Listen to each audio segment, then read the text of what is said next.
Yesterday, I saw this clip beginning to make its way around Twitter, largely within the, my side of the aisle style pop cultural commentators. And having watched it, it becomes immediately very obviously why. As this person here is Nadeshot, there we go, who I know very little about, like 99.9% of the content creators on this extraordinarily over-bloated platform of ours. But apparently, he is a professional Call of Duty player, which I mean, is a hell of a cool job, if nothing else. But he is wondering why people are betting against games, why they are hoping that games will actually suck and that they will fail upon release, and he's confused as to why this is the case. Well, I think a fair few of us already know the answer to that, and he also illustrates a very interesting point that we'll get to a little bit later, the fear of missing out, which is something that us on the more conservative spectrum of gaming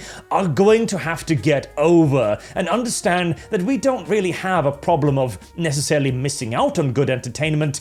We have a problem of currently bad entertainment to deal with, but we'll get into that a little bit more later. So it would be all too easy to climb up on my high horse and go, what, haven't you been paying attention the last 10 years? Haven't you seen the cultural ruckus going on in video gaming? But it is all too easy to get kind of trapped in one's own bubble, right? And assume that everyone else knows what one knows, that they have largely the same perspective and point of view. As I've often mentioned, that there are only two explanations in this day and age for not being aware of what's going on: ignorance or malice. And whilst it is far too often malice, ignorance is still absolutely a potential rationale and reason as well. And in this case, I absolutely believe that's the case, as this guy strikes me as someone who plays a lot of game, singular, but probably not that many games, plural, as in his involvement into the hobby of gaming is probably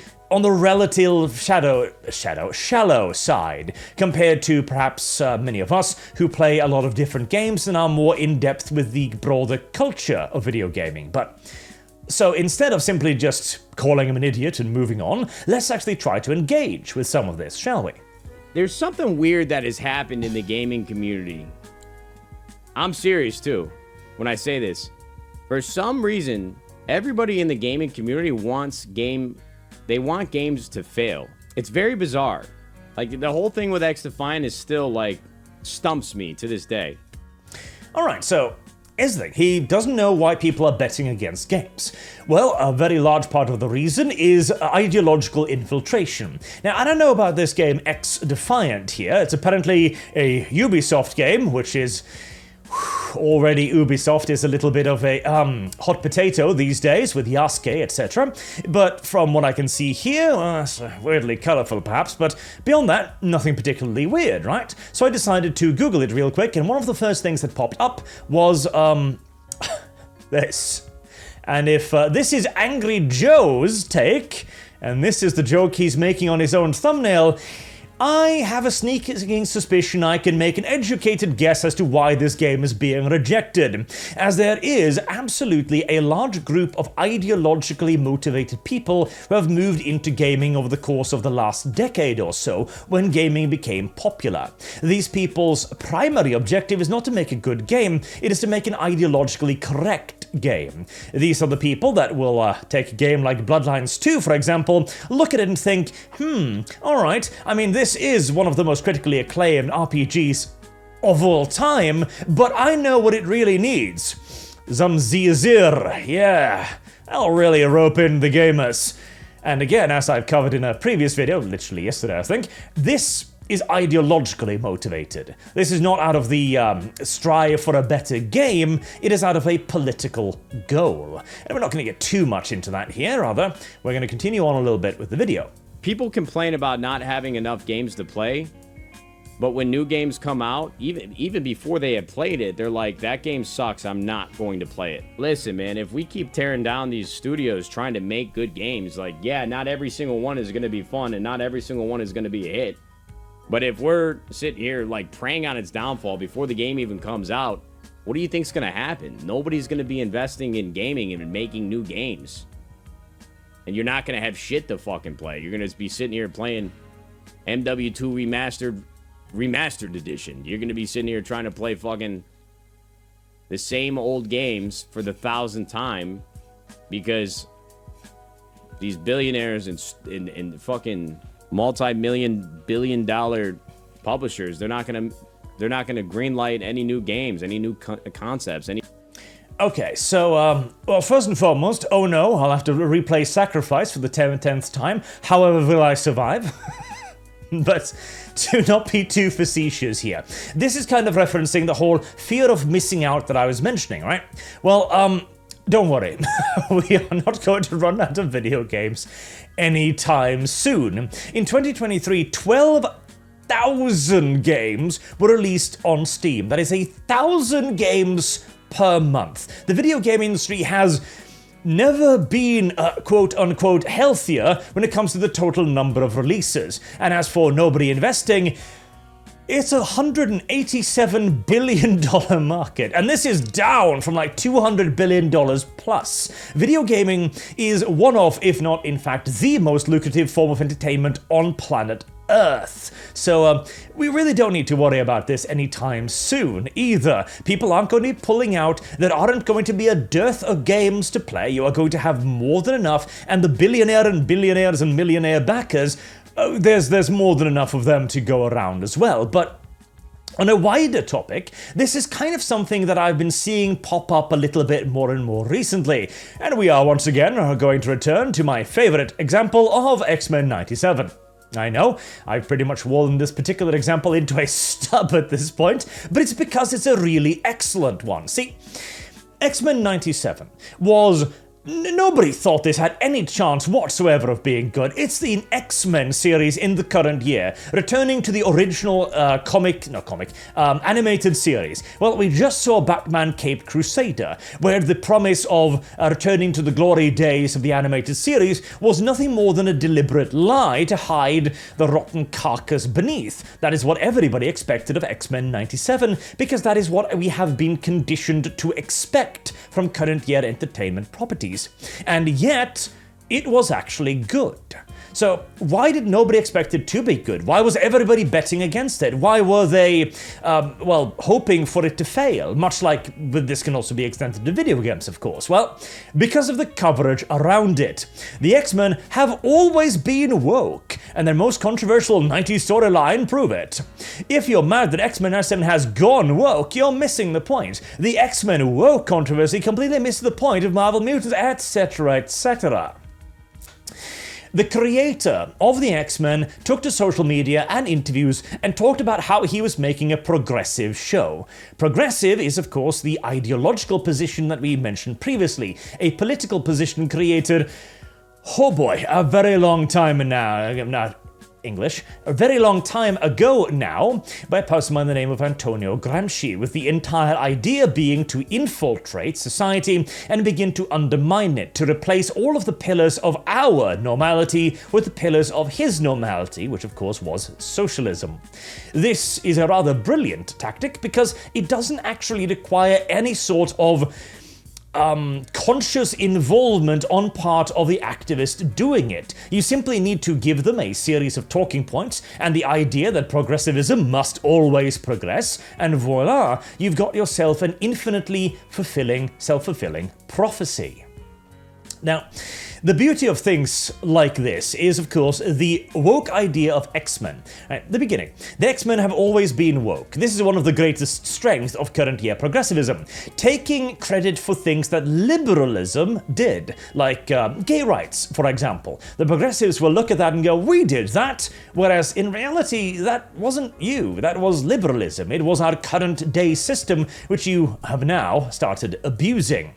Because woke, again, is, of course, an ideological term. It is the truth, the greater good, in whose name any and every action is justified by definition of it being a greater good.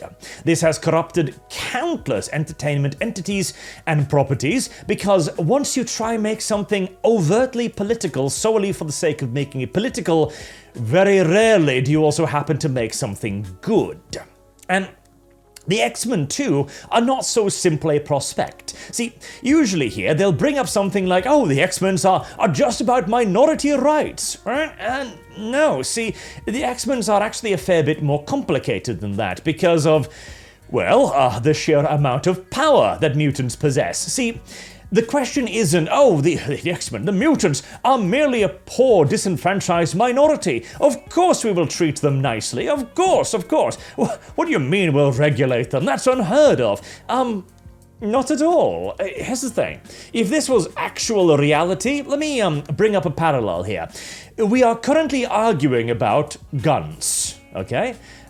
Having a gun is, in large parts of the civilized world, either something that is heavily regulated or even outright banned and illegal unless you have very specific permits. Even in the United States, the country of guns, it is currently seeing a big push towards regulating or even banning them, with things like, oh, you'd never need 30 rounds for anything, that's too high of a magazine capacity, it's an assault weapon. If we're arguing about that, do you seriously expect me to believe that we wouldn't call for regulations on individuals who, if they opened their eyes at the wrong time, would blow a hole in a mountain? The sheer destructive power of characters like Jean Grey, a walking thermonuclear warhead, or Charles Xavier himself. Now, here's the thing.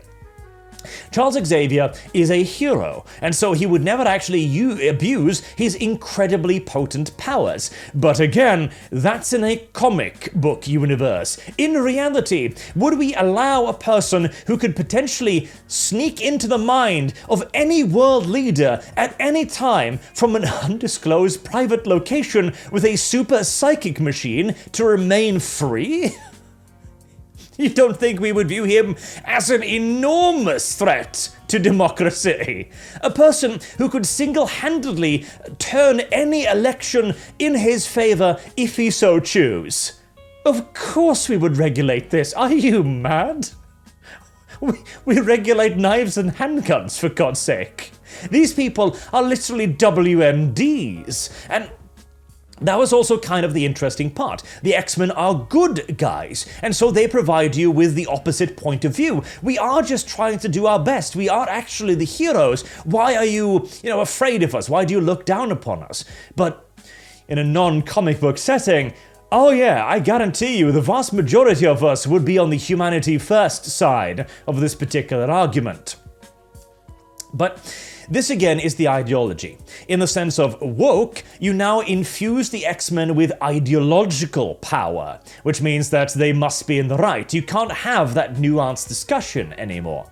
Now, luckily for all of us, the X-Men 97 actually turned out to be good, and there is where the fear of missing out comes in, right? Oh God, we doomed a good show. Oh heavens, we should go watch the second season to make sure that it gets its recognition. The whole idea of perhaps more accurately, I remember this in Total War, right? So, Creative Assembly would do something horrible, and then they would apologize to the community, who would be rightly outraged, and go, here, have this shiny little dingly bell, and then there were people going, we need to reward Creative Assembly for giving us the shiny dingly bell, otherwise they might not do it again.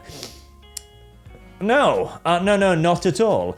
We are currently in a situation where the shiny dingly bell is the exception. X-Men 97 is the exception. Batman Caped Crusader is the norm. And until we return to the point where this is the norm again, well, we are simply going to have to sacrifice any number of X-Men 97s in order to return to the real English, to return to the reality that we had, say, in the 90s, etc., where the majority of entertainment was non-political.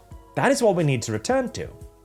You're not going to be missing out. There is going to be 1 billion more X-Men remakes, and the sooner we get out of the current day wokeist nonsense, the quicker they'll all be good. Don't view it as losing one game or one TV series. View it as gaining the future, quite literally. So, let's continue then. Any new IP? I mean, I try to put myself in the shoes of myself when I was like 16 years old, but I can't. I was excited for new games when they came out. The problem is now we have too many options. We've seen too many different games. We've seen too many different ways to interact with games. Like, back in the day, bro, when... So this is also an interesting point, right? Fatigue. Simple as. We have seen a game be released, we've fought the dragons, we have defeated Satan, we have saved the world from planetary annihilations, from invasions, from a billion different threats, and we've done so over and over and over again. He also kind of made the argument here that the investors wouldn't be willing to greenlight new games, new properties, and new stuff unless we reward them. This, again, also isn't really the case. Once more, there is more than enough investors in the gaming market. The reason why they aren't investing in new and interesting things has nothing to do with it not being profitable enough. It has to do with the fact that they want a surefire hit. That surefire hit isn't... They're not the ones who come up with that. It is the HR departments, the game company crews themselves who say, oh hey, this will totally sell. And again, far too often, those are ideologically motivated individuals. And there is a bug in my room. But yeah, now it is a good point, however, that gaming has gotten stagnant. But it has gotten stagnant in large part because it has become corporatized. It was a... Well, it was an industry of passion back in the day, which is why we could be so excited, because even if the game turned out to not necessarily be the greatest thing ever, at the very least it was in all due likelihood made by somebody who wanted to make that game. And so the average quality level was infinitely greater than today, but all too often making games is simply a profession. Harkening back to another video I did a few days ago, where a games journalist was complaining, why even make games anymore? We're not earning enough money. We're not rewarded enough. Yeah, exactly. It used to be a passion project. Now, it's a paycheck. And fair enough, everybody needs to collect one, but... in a service industry like this, where you are selling games based upon how good they are, simply collecting a paycheck often isn't going to be enough. 2007, when Halo 3, Gears of War 1, and Call of Duty Modern Warfare dropped the same fucking year, bro, we were lined up outside of GameStops, whether it was in a mall or attached to a fucking Hollywood video, sitting there waiting, camped out, drinking fucking Mountain Dew, waiting for these new games for the midnight release. Everybody was so excited about it.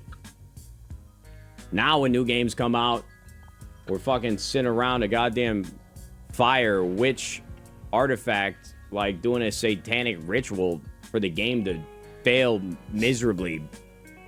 I don't really get it. And there we go again, of course.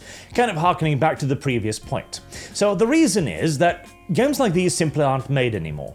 And when they are vanishingly rare and few and far between. Games today are stuff like this. This has been the norm now for 10 years plus. The age that he's talking about simply doesn't exist anymore. People were so forgiving for gaming for so long, and they kept going out to buy those video games even when they were clearly in decline. I mean, the sheer number of Modern Warfare releases should kind of hammer that home quite a bit. The sheer quantity of Call of Duty games should indicate a precipitous decline in the quality of the overall market, and even then, Call of Duty is not the worst of the bunch by any stretch of the imagination. Again, bloodlines. And this has led people to be able to identify a fair few little things. This, for example, whenever somebody sees the androgynous look, particularly in a game with creatures that are designed from a evolutionary and survival perspective to be seductive, they think to themselves, oh, why would you make a vampire look like this? Oh, I know. There's only really one reason, isn't it? And it begins with a W. Yes. People have gotten so good to spot the telltale signs of the disease now that they will be able to look at something like this and find one screenshot and go, well, this looks like woke, I am going to rally against it now.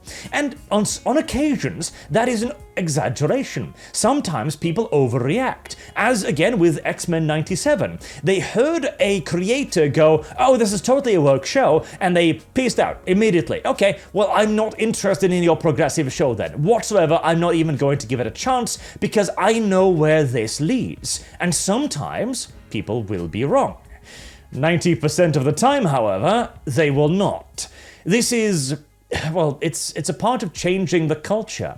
The culture that brought us bad stuff was the culture where all of us simply lined up like lemmings and swallowed our pill regardless of how bitter it might taste. That culture does not benefit us in any way, which is why myself and many others have endeavored to begin to change that culture, to say, okay, maybe you'll miss out on one good show. Does it matter? No. Why? Because we are trying to create a situation in which every show will be good. Pipe dream, of course, there will still be flops and failures regardless of what we do, but the quality of entertainment in general can only be elevated by the complete and utter destruction of the political part of entertainment. This. The sooner this dies, the sooner we can return to being excited for video games. Because all of us would like to do that. All of us would like to feel the urge to line up outside of a game store for the midnight release. All of us would love to return to the era of genuine excitement and love for games again. But you can only get there if you create those times. You get the industry you deserve. You get the industry you pay for. If you reward this, you will not get this. It really is that simple. Enthusiasm in and of itself has its value. It's what got gaming as far as it has become today, a household thing, a common hobby, a popular thing. But it also has its downside, and blind enthusiasm has more downsides than most things. Again, you get the industry you ask for, the industry you deserve. And seeing as this is now beginning to again work its way into the, well, full scale and breadth of the entertainment industry, I think, Nadeshot, there we go. I knew it had something to do with nades. We'll also begin to look around and realize, yeah, no, I'm starting to see what you're saying. And perhaps sacrificing one or two games for the overall health of the industry, which is already not exactly doing terribly, is a good thing. This is why I cheer for firings in the games industry. Normally, I know 10, 20,000 people losing their jobs is not a good thing. But when those 10, 20,000 people are responsible for their jobs becoming superfluous in the first place, well, I do think that cheering might be warranted. Anywho, until next time, I have been Arch. Thank you all very much for listening, and I hope to see you all again soon. Till then, have a good day.